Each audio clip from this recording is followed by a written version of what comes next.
can't be a better month than March. It's supposed to get the 65 degrees. The USA baseball team's playing. What else? What else more do you want, Fred? What is it? Oh, what are they having them on TV for then?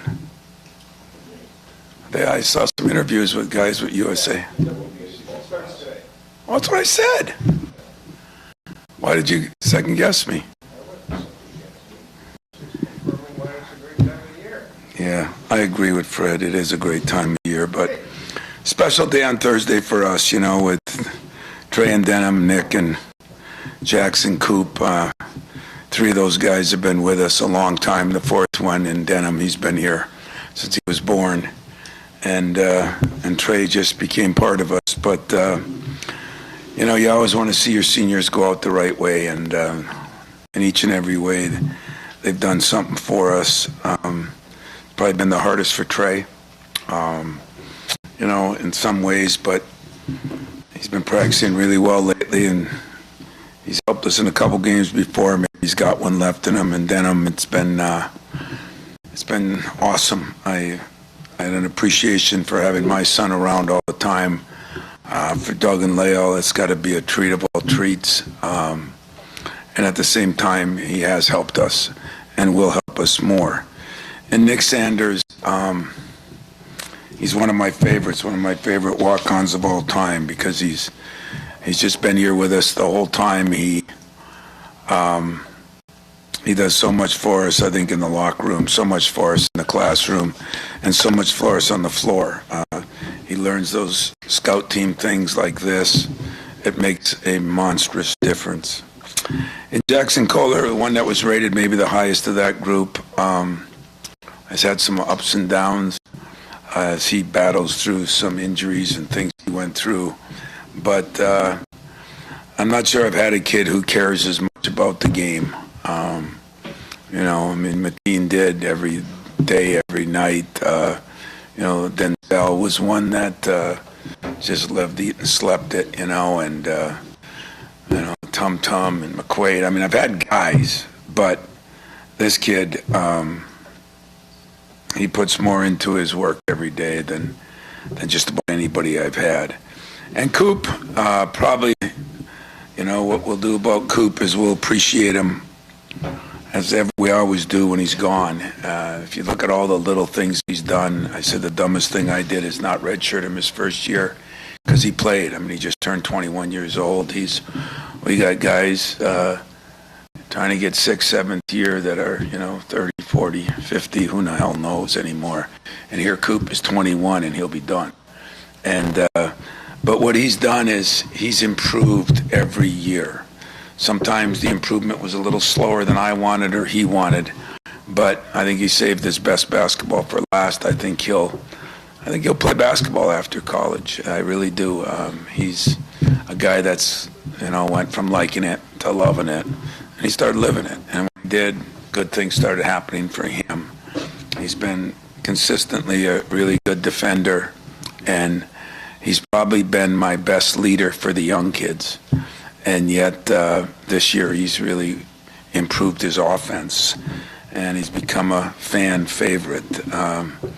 We are coming off an incredible week. You know, it was, you look at the schedule and you look at your last 4 games, and at Purdue, at Indiana. Purdue is so good and such a tough place to play, and that was a treat in itself to go down there and see Gene and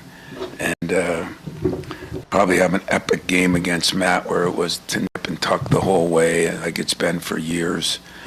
And then to go to Indiana when everybody knew their backs were a little bit more against the wall, and play as well as we played, especially with the start. Get a guy like Kerr to kind of come out of his shell.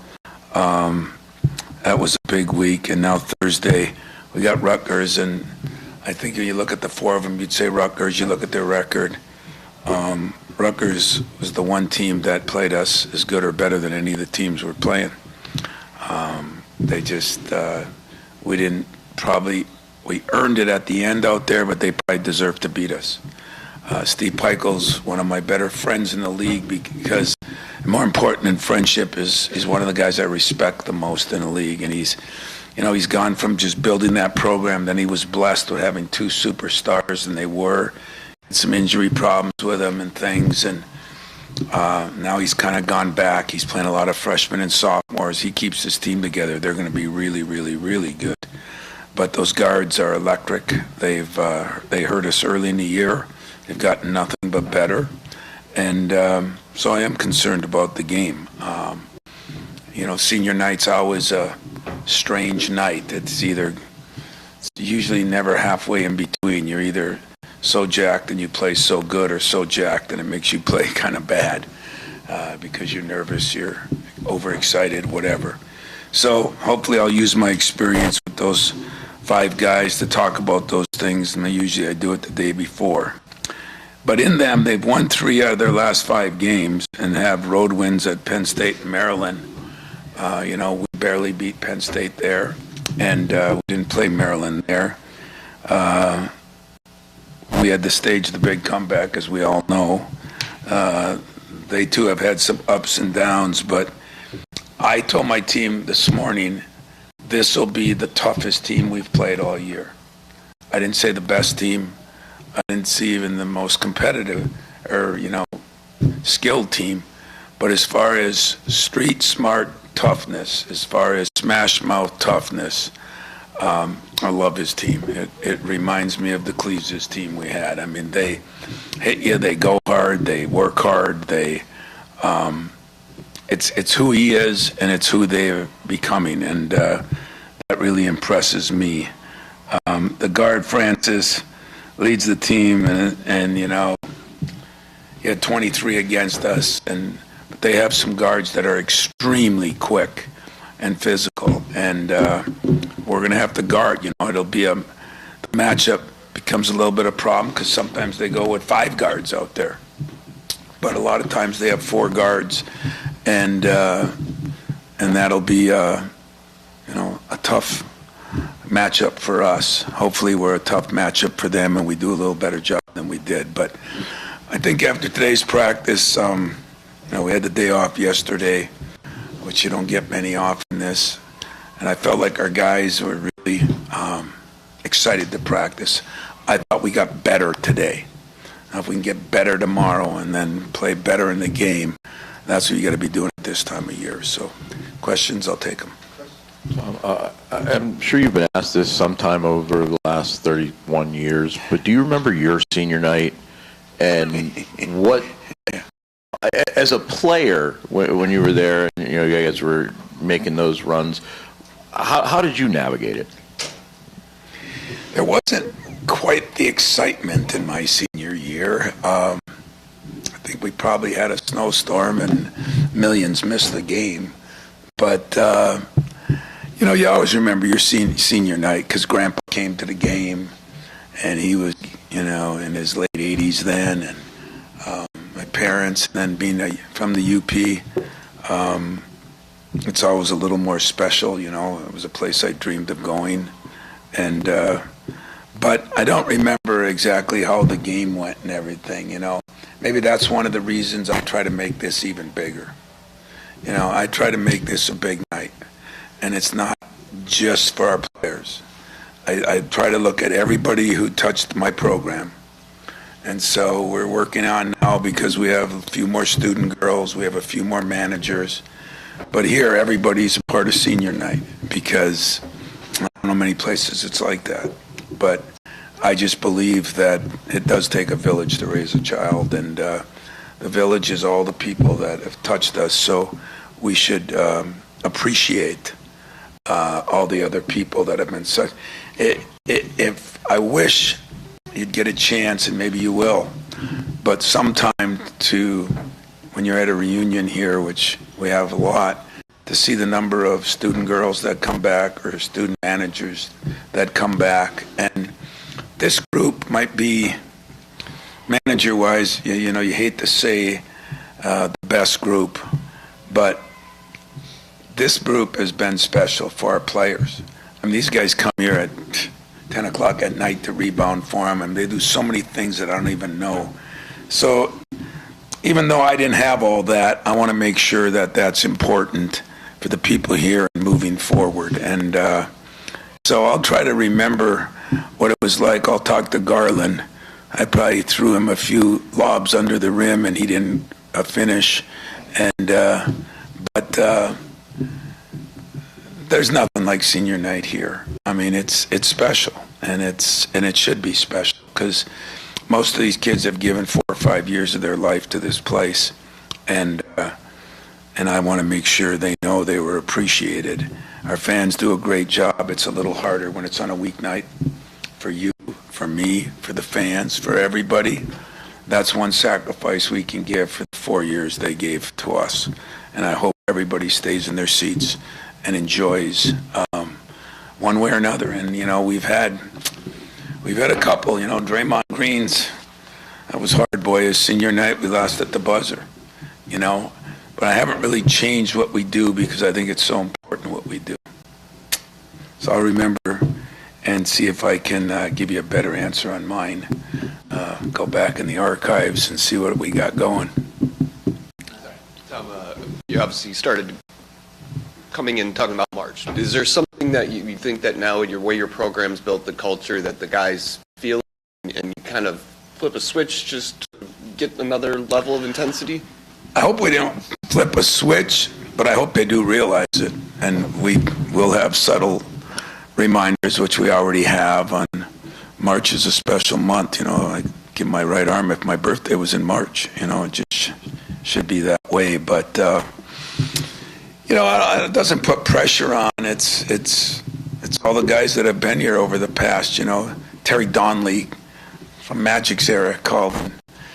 He was here during grind week and met some of the managers. He was so impressed. He's flying up to see them, the players, and go to the games and from Texas. And I think that's what March is all about. Everybody gets a fever in March, but here I think we've made March a special time of year. It's had its negatives, it's had its positives. It's going to be special till the day I hang up my whistle, because I think March it's not the start of baseball. Sorry, it's not the end of the NBA. It's not the end of hockey league. March is the time when you're playing for something that you'll remember for a lifetime, and that's why March is so special. Dawn Staley with USC recently said she's working to get home a couple of her former players from Israel with everything going on right now.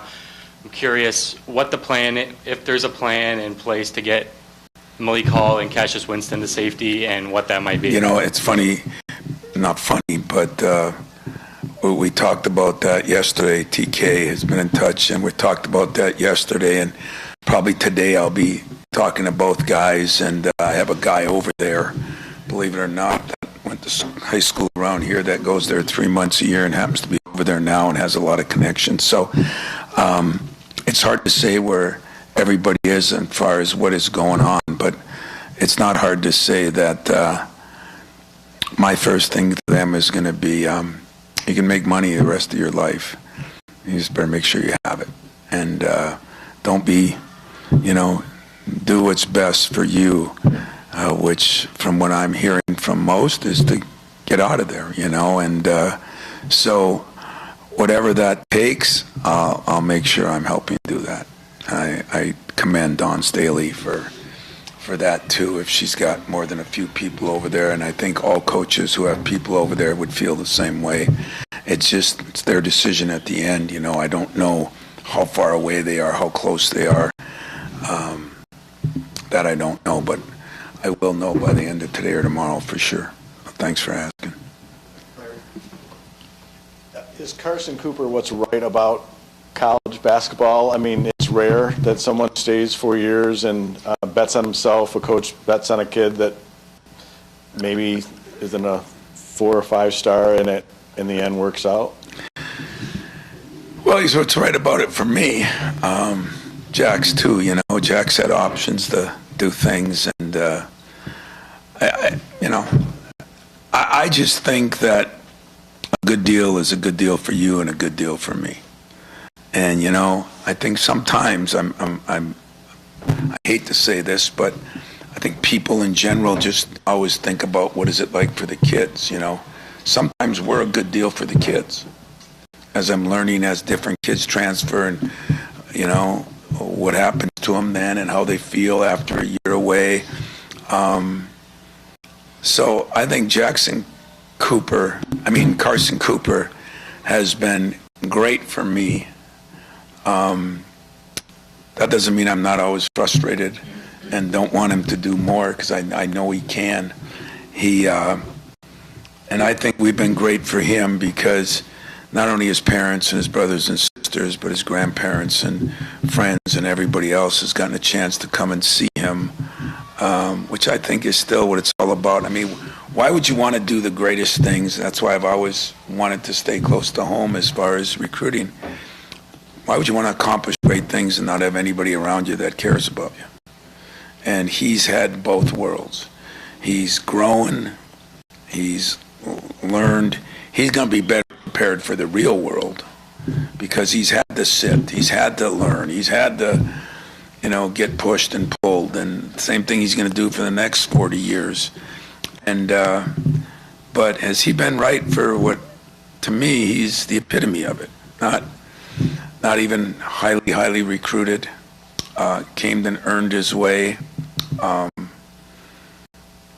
Just been a great ambassador for the program, a great leader, a great guy that you can have your freshmen talk to, a great student. He's so great. If I keep talking about him, you're going to ruin my last month of the season, because this isn't usually when I give flowers out. I usually do that at the end of the year. But he is, I think, the epitome of a college basketball player, that earned everything he got. And when it's all said and done, and I hear how the fans yell "Coop" whenever he does anything, and it's a love affair between them and him. It will be between our staff and him. It definitely is between the other players and him. And let's hope that better things are yet to come for us and him now and for him in the future. Tom, you've said maybe a dozen times this year that you wish you'd redshirted him. And I'm wondering, where does that stem from, just sort of the wishing you had that guy another year? Or do you think back to that freshman year and who he was as a player? Because there were some games where he helped you a lot that freshman year. If you had to do it over again, would you actually redshirt him? And also, second to that, did that impact at all the decision with Jesse in terms of thinking a little more forward, thinking ahead, and what was best for the kid?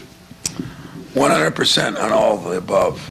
And it's the only reason I brought Judge Mathis in here last week, because I figure since everybody else is getting a judge to make a guy eligible, maybe if I suck up to Judge Mathis, he can get that done on national TV or something. So, no, on a serious note with that, I always used to redshirt guys, and then it always became illegal almost, where everybody's, well, that's what you're going to do. You're going to go there and redshirt. Redshirting in basketball is the greatest thing that can ever happen to a kid, because it doesn't matter. He can come out whenever he wants. So it's like an insurance policy. Things go wrong, you still got another year. And put it this way, you've seen how Coop has developed. If he did have one more year, would he be a Morris Peterson? Could he be a Player of the Year candidate? Would he be a 13-year pro? I mean, who knows? But, yeah, I wish I would have. And I don't think, we thought about it as much. Yeah, did that make a difference with Jesse? Yes, it did, because I used to do it way back with Morris and them, and then kind of got away from it a little bit. And wish I would have, or I wish I had some of the reasons that some of these other people have to get him a year back. But he's going to graduate. He's going to have his master's. I think he's going to be, I think he'll play basketball after here. I think his best days are ahead of him. That's the only thing I feel bad about, because I lose out on that. But as long as he makes out on that, it's a good deal. It's a good deal. So I'm wondering how have you seen Trey handle this season? You know, he's an older guy, he's had different experiences, and I'm sure he pictured something different maybe than what it's been. Just how has he hung in there? We've seen him pop off, you know, late in the season at different times, and maybe that shows that he's still there. And everything, but just how have you seen him navigate this year? Well, put it this way, if I was Trey, I'd be really disappointed. You know, I would be. We got him in the summer, and I thought he might be our starting two guard, and he shoots it well enough. He's struggled in a couple areas, but it's not all his fault either. It's what we have and what we need. And but you know, he stayed pretty positive. He really has. The players have been great with him. They've been phenomenal. He's had a tough road. You know, he went to 5 different schools, I think. Normally, I wouldn't touch a guy that is in that position, to be very blunt and honest with you. But his reasons, you know, started out going to a junior college. Then one place he was at, his coach died. And, you know, there were some real reasons for some of it. His family was great. He's been a great student. And for a guy that, it has to be tough what he's going through. He hasn't shown that at all. He's had his days when he's been down and we call him in and he pops right back up. So maybe if there's anybody who's learned to deal with adversity and things, I'm not sure anybody's done a better job than Trey has. And for that, I'll be thankful, and I'll always try to help him. I really will. And he's not done yet. I mean, he can shoot the ball. And there's times that he catches fire, and so there's still basketball left. Right. That's a good point. And then, you know, he played pretty well down the stretch. Tom, I think Sunday was the 17th straight game that Jeremy's averaged or been in double figures, and obviously he's leading the nation in assists. But I wonder, for him to be playing at the level he is, and with what he went through earlier in the season and some of the attention, what that says about his sort of approach as a leader and his character. You know, what's been fun about Jeremy is, I made no bones about it, Jeremy was a pain in the keister for a while, as some other great players I've had were. And I think what I like there, too, is I've wavered in the last 5 years on some things. You know, how hard do you push a guy? What do? You know, you get so much crap to deal with now. And I just said to myself, no, I think this kid needs me. Arrogantly, I said that. And I think I need him. And there was one of the greatest coaches in the country that sent me a text saying that. And you know, I remember back to Mateen, his first year, and you know, we still got to remember as Jeremy missed so much time and everything, and missed that summer. But I'm really proud of what he's done. Gone through some adversity, some self-inflicted and some not, and has grown up, which we're all supposed to do. Fred's still working on it, and he's been. We told him what he had to improve on, not turning the ball over as much. He got better at that.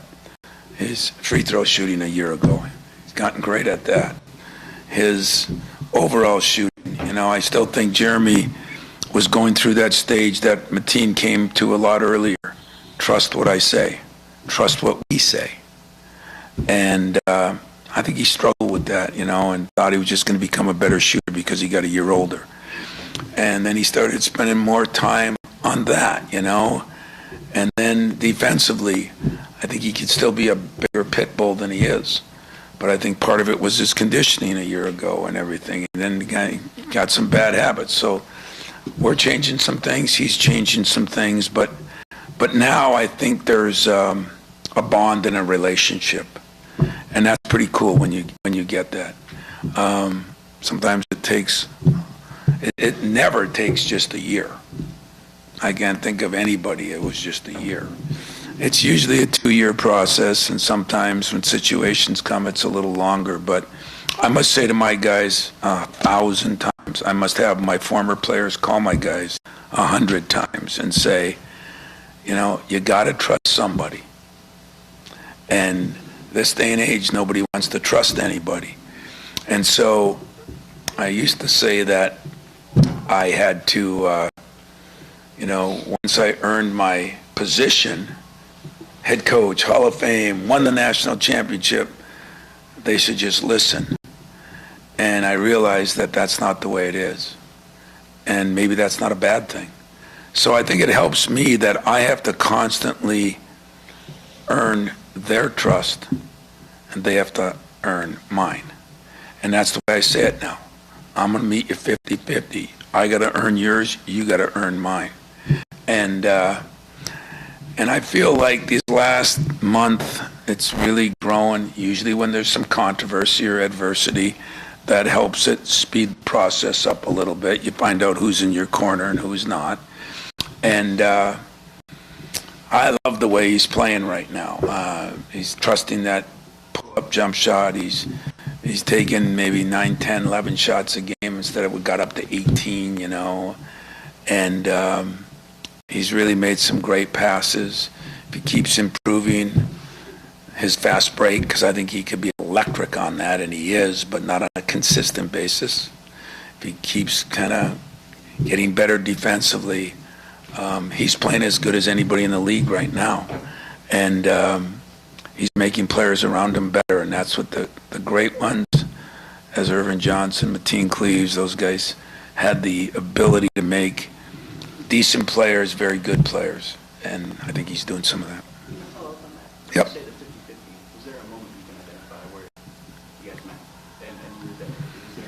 Yeah.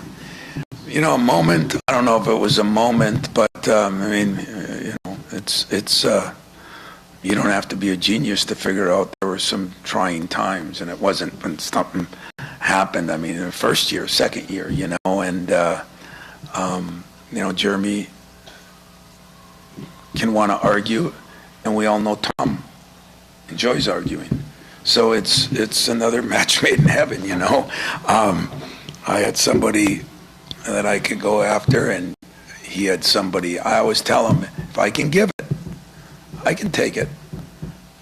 I can take it. And, I'd say when all this stuff happened a month ago where it started getting national news, I really did believe in the kid, because I've got film on what everybody else is going through, and one thing I've got in my job is I got a lot of friends in the profession. I got a lot of friends in the media. So I know what's going on at different places all over the country. And it's kind of helped me now, because sometimes I think I got it so bad, and probably I'm one of the luckier guys in America. And if Jeremy keeps progressing, he's going to be one really damn good player. I mean, he's damn good, but I mean really good. Get that three-point shot down a little bit more. Get that defense up a little bit more. Pushing that ball a little more. He's in better shape than he's ever been in. Leading a little bit more, believe it or not. I told him I never see him get excited. He says, well, I'm a perfectionist. I don't get excited until I do everything right. I said, brother, then I'll never see you excited, because that ain't happening. And so those are the kind of discussions. He's a guy that stops by the office all the time. And I got a list of texts in the last year and a half that I've sent him that could stretch from here to the football stadium. And just little reminders, little things. So the coach-player is developed into a relationship, and that's the way it's supposed to be with your point guards. And he's becoming one of the next great ones here because of what he's doing, and it's him. I mean, I can show a lot of people direction to where to go. He's done his job, and I think he's doing it at a pretty high level, and I think he's keeping everything else at bay, and I'm proud of him for that, to be honest with you. Back to senior day, in your humble and biased opinion, why is senior night here more special than most other places? Well, I mean, I'm sure senior night is special everywhere. I said one thing: nobody celebrates all the people in there that I've seen and the ones I've been around. That's one reason. Number two, I think people here. I've seen a lot of senior nights where you come out and the place is half empty because people leave, or a lot of places have it before the game. I did that once or twice my first couple of years. I think that brought more nerve-wracking and more this and that and not as good of appreciation. And when I learned when we lost that day, because that's what you dread. You dread having senior day and losing. But it's part of life, you know. You got to learn how to deal with it. And so I learned that day that it's not all bad. We're still appreciating a 4-year span, not a one-night deal. And so I struggle senior night. I'll be honest with you. I struggle in the locker room before. I struggle on the bench during, and I definitely struggle in the last minute. But I also appreciate that I'm glad I have seniors. I like having guys that have gone through the program.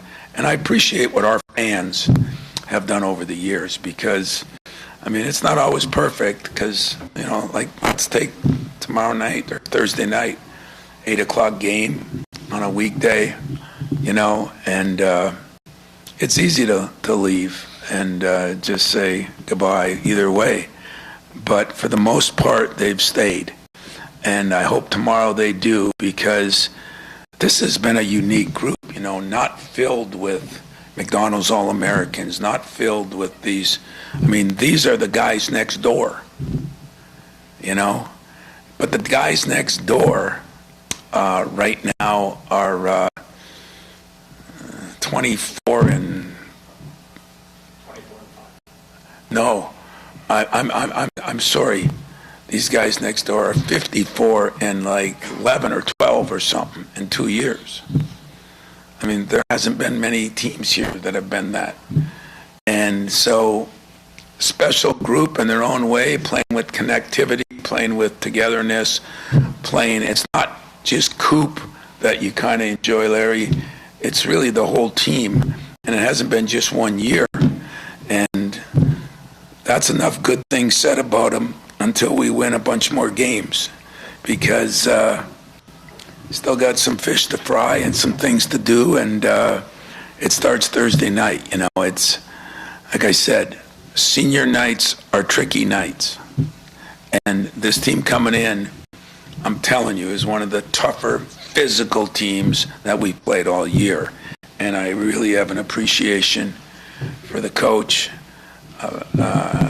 Steve is an incredible guy, a very humble guy, and yet a very principled guy that his teams play hard. They're going to come in here and play their butt off, I promise. Just one thing on Nick. Didn't Barry call you for that opportunity several years ago? No. No, you know Barry better than that. Barry wouldn't even do that.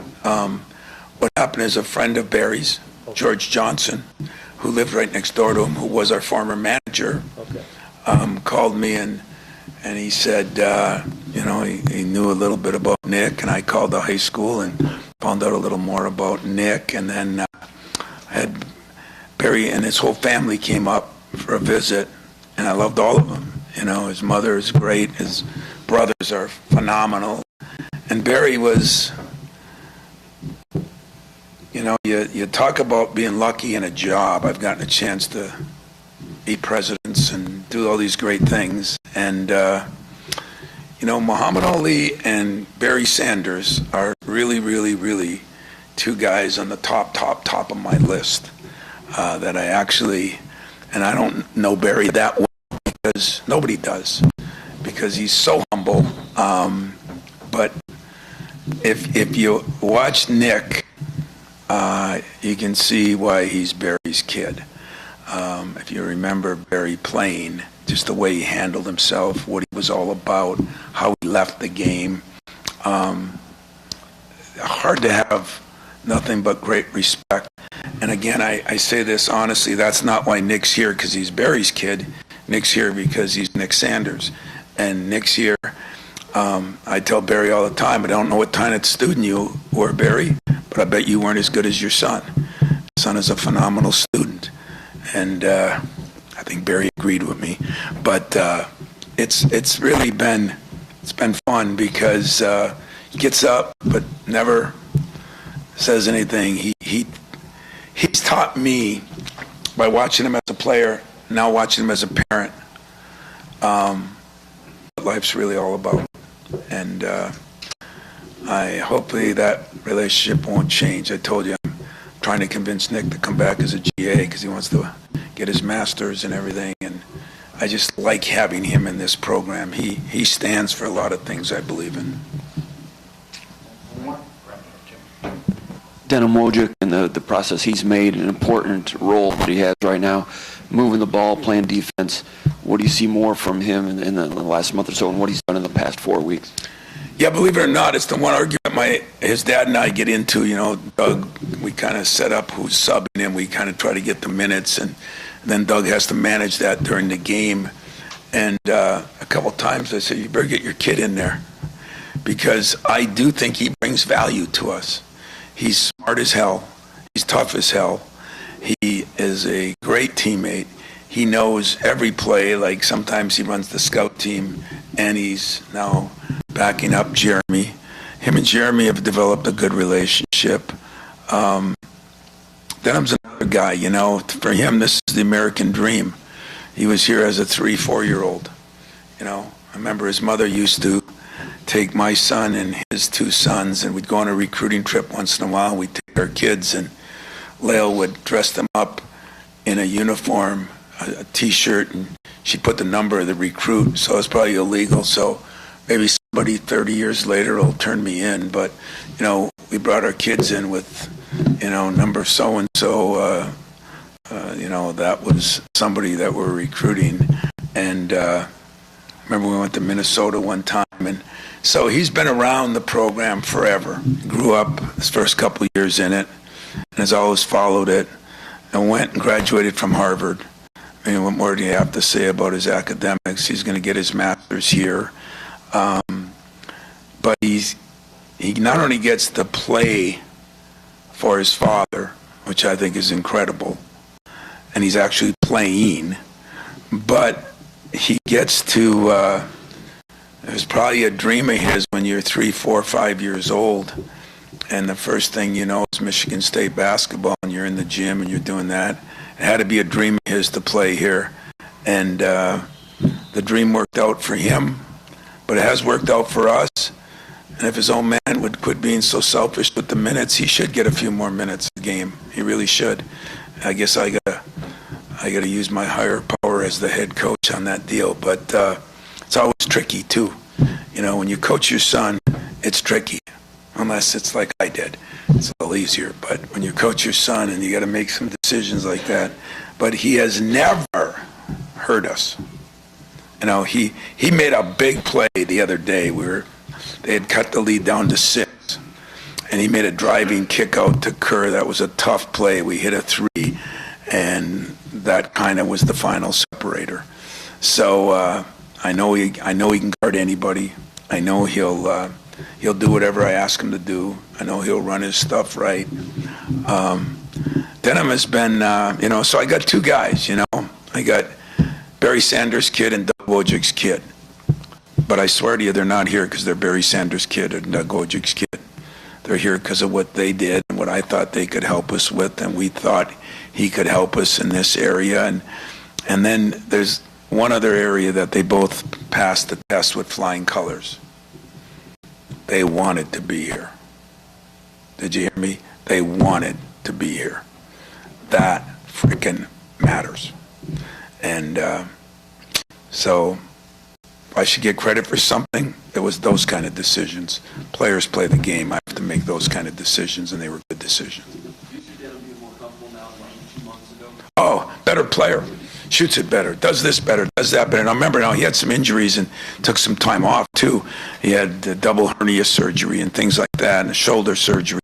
So, I mean, he's gone through a lot too, but he's definitely a better player. Definitely a better player. And, you know, another guy, if he had another year, you know, that's the hard thing about 1 year here. You know, you have to learn so many things, or 1 year anywhere. Sometimes you're so good it just works out. Sometimes you really need a year to get under your belt, you know. It's been interesting to watch KG for us now. He's almost full go, you know. He's a freak. I mean, how he come back from that injury like he did is amazing. I told his dad he was in Indiana this weekend, and the kid's amazing. But, you know, this is going to help him now because he gets kind of a third of a year in, and now the 2 he has left will be good years for him. Anything else? Thank you, guys.